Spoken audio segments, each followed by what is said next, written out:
सर्वप्रथम विजयदशमी की सभी को शुभकामनाएं देते हुए आज का समय जो 2 अक्टूबर है, महात्मा गांधी जी का जन्मदिन है और लाल बहादुर शास्त्री जी का जन्मदिन है।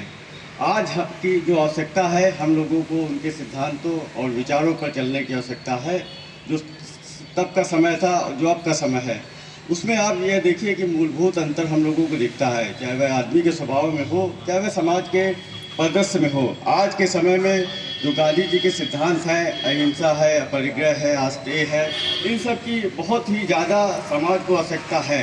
क्योंकि सामाजिक परिदृश्य में जब हम लोग देखते हैं तो कई जगह दंगे हो रहे हैं, कई जगह धर्म को लेके, भाषा को लेके, जाति को लेके लोगों के मन में मत भिन्नता है। और समाज में आप यह देखिए कि हमारे आसपास का जो भी पड़ोस के देश है, वहाँ भी देखिए कितना अंतर आ चुका है। और सबसे बड़ी बात यह है कि अगर हम लोगों को अपने देश में एकीकरण की भावना को रखना है और देश प्रेम की भावना को बलवती करना है, तो हम लोगों को इनके मूलभूत सिद्धांतों पर चलना होगा।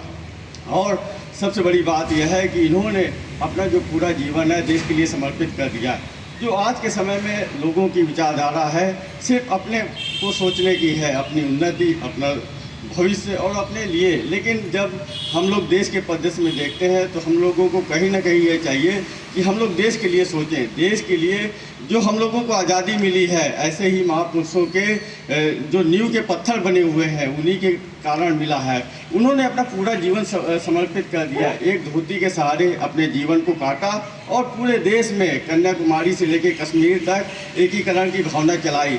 जो उन्होंने आंदोलन किए, चाहे असहयोग आंदोलन हो, चाहे खेड़ा सत्याग्रह हो, कोई भी आंदोलन हो, उन्होंने ब्रिटिश हुकूमत की चूल्हे हिला दी और अंततः उनको आज़ाद करना पड़ा। इस आज़ादी में इनका महान योगदान है, इसको बताने की आवश्यकता नहीं है। लेकिन कम से कम जो आज के समय में हमारे देश के समक्ष चुनौतियाँ हैं, उसके प्रदेश में हम लोगों को आगे बढ़ के काम करने की आवश्यकता है। आप देखिए कि जो देश में विभिन्न तरह के लोगों के मन में भाषावाद, जातिवाद, संप्रदायवाद, क्षेत्रवाद और विभिन्न तरह की कुरीतियाँ व्याप्त हैं, सामाजिक रूप से उन सबको दूर करने की आवश्यकता है। देश को नई ऊंचाइयों पर ले जाने की आवश्यकता है और 2047 तक देश को विकसित बनाने की जो सपना है उसको पूरा करने की आवश्यकता है।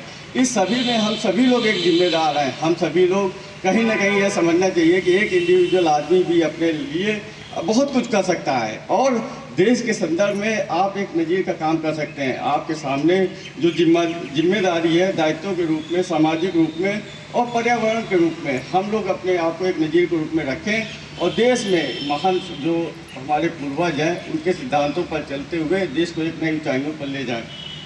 हर एक शख्स का योगदान बहुत बड़ा है और देश में जो भी इन्होंने क्रियाकलाप किए, उसमें हम लोगों को आप इनका जो भी साहित्य है, जो भी इनका सिद्धांत है, जो भी इनके प्रिंसिपल्स हैं, उनको पढ़ने की आवश्यकता है। देश में रूप से हम लोगों को उनके सिद्धांतों पर चलने की आवश्यकता है कि देश के लिए जो भी समर्पण हो सकता है हम लोग करें। हम लोग अपने देश में पर्यावरण का क्षेत्र हो, चाहे किसी भी तरह का हो, सामाजिक रूप से हो, स्वच्छता का कार्यक्रम हो, हर क्षेत्र में। और जो पिछले कुछ समय से देश में परिदृश्य में बदलाव आया है, देश एक नई ऊंचाइयों की तरफ बढ़ रहा है, हर क्षेत्र में देश तरक्की कर रहा है।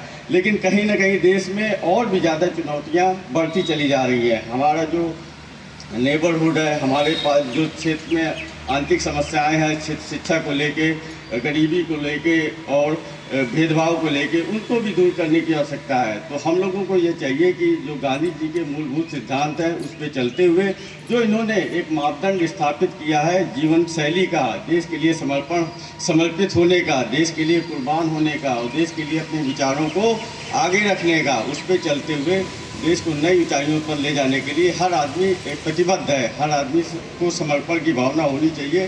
तभी हम लोग इस तरह के आयोजनों का जो राष्ट्र पर्व है, इसकी जो भी प्रासंगिकता है और भी ज़्यादा बढ़ जाएगी। क्योंकि हर जो भी देश है यह एक सामूहिक जिम्मेदारी से चलता है।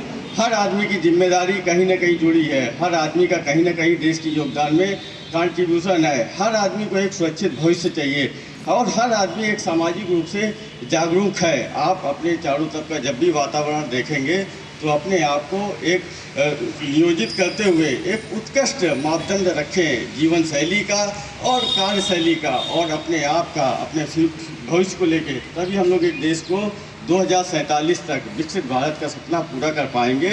इन्हीं बातों के साथ मैं अपनी बात समाप्त करता हूँ। धन्यवाद।